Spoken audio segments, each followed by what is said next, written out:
In this video, we're going to discuss the bolt modifications made to the Vetterli in the 6.5 caliber. Now, this ring up here, this piece that was the magazine cutoff on the earlier model, this thing has been retained and it's been modified. It no longer functions as a magazine cutoff, but what it does is it retains the wedge in place of the receiver. So to get the bolt out of this weapon, much like all Vetterlis, you rotate this piece over so the wedge can be driven out and doesn't catch on it. That's all that does. And like all Vetterlis, you get a screwdriver and give the wedge, ooh, this one's tight. Now this one got the shit beat out of it. That's why. Give it a thump.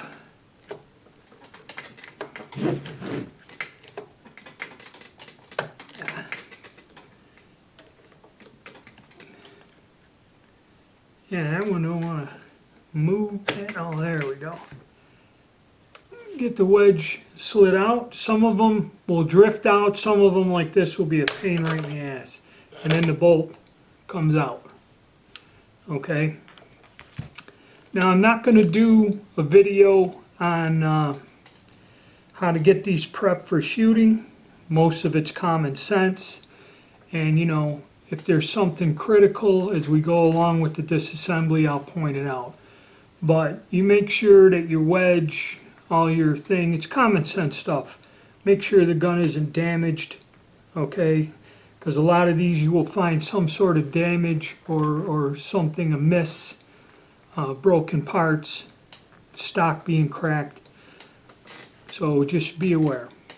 Okay, so that's how we get the bolt out of the gun. Now what we'll do is I'll go get the bolts from a single shot and the 87 model, which is the magazine repeater, and we'll go over the bolts and how they were all modified till they came to this last state.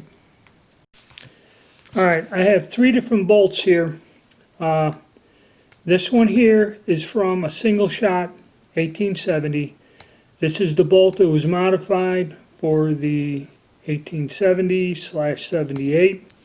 And then this here finally is the bolt that comes out of the 70-87-15. Each one of the three was modified in one way. Now, I went over the modifications in the other videos, but just quickly. From the single shot, you notice you have just a simple flat face and the width of this groove that an ejector pin. So when you slide this in the receiver, there's a protrusion that will eject the case from the extractor. Okay, and also here, if you notice the way this handle is cut. So the big difference was they opened up that groove.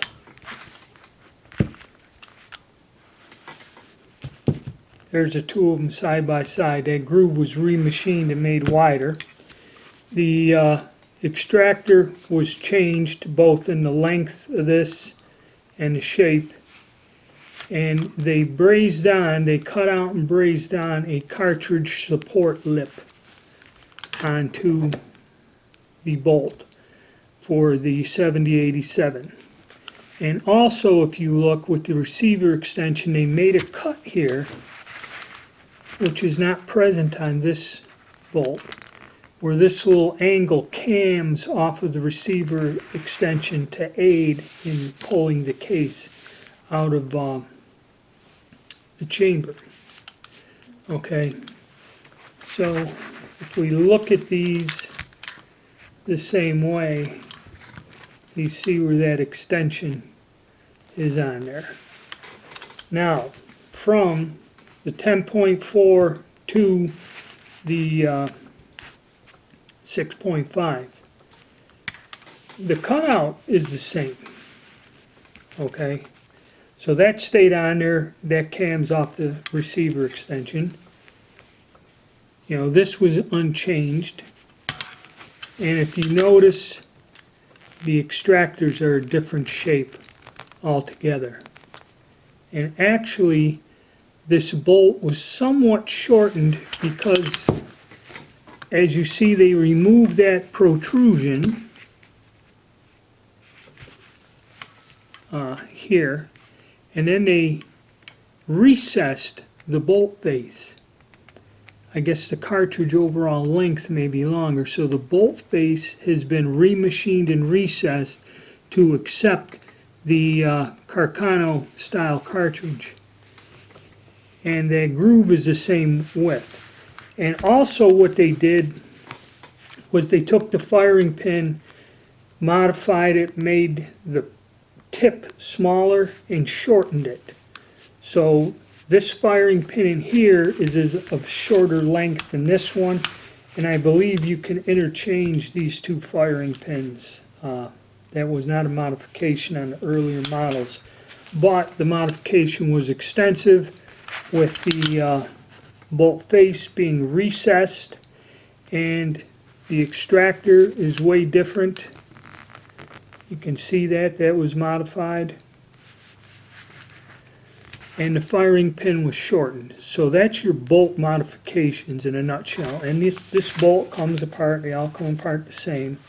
And for a safety check or just for your own information, once you get the bolt out, another thing people used to do to these old guns, oh sorry about that, take the pressure off the spring, is snip the firing pin. So you want to get the bolt out with compression on the spring, decompress it, and then observe if your firing pin comes out. So now you know your firing pin is ready.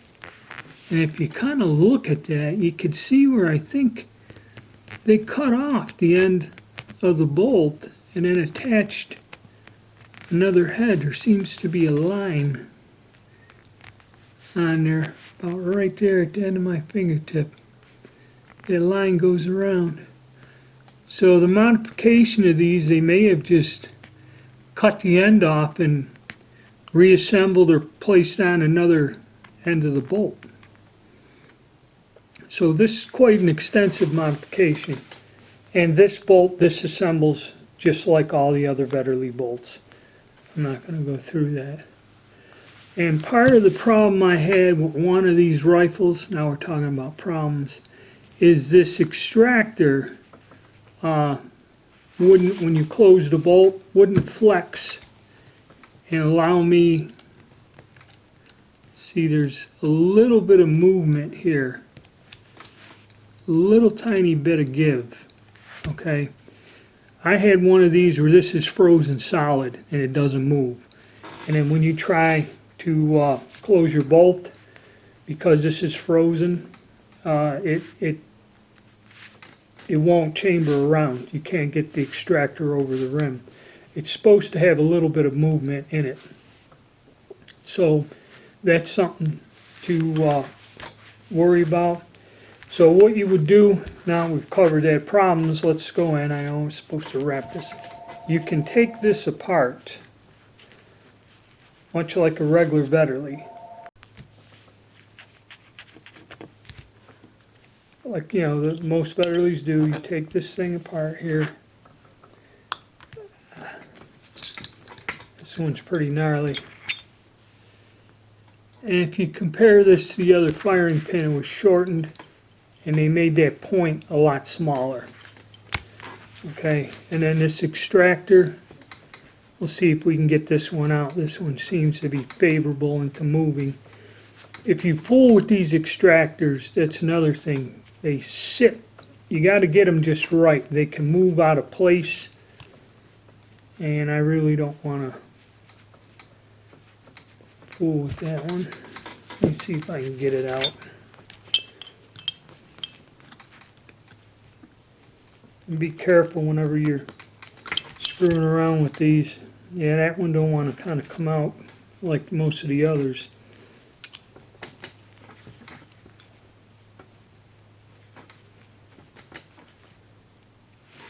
But that's how it should look in there. Yeah, this one needs a good cleaning before we get out to the range with it. And to assemble it, just like any of the others, you know, you get your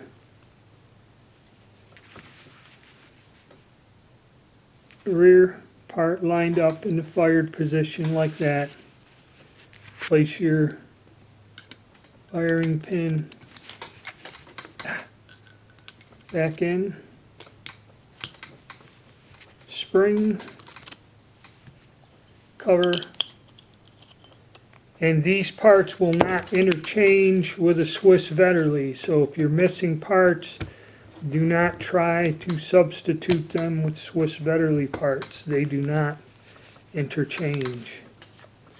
Those of your parts missing, but like I said, this gun is common enough to where you could probably find spare parts. I think a complete bolt goes for like $100 online with all the pieces to it. And the firing pin and extractors will not exchange between the three different models. I think the firing pins will work. These two were unmodified. This has a modified firing pin, but each and every single one has a different extractor. So this, if this is broken, if you have one with a broken extractor, especially an older model, these two older ones, I would kind of not get into it or get into where you're going to replace things, because the parts can be awful difficult to find. So that's a look at our bolt modifications across the three different stages of the development of this gun.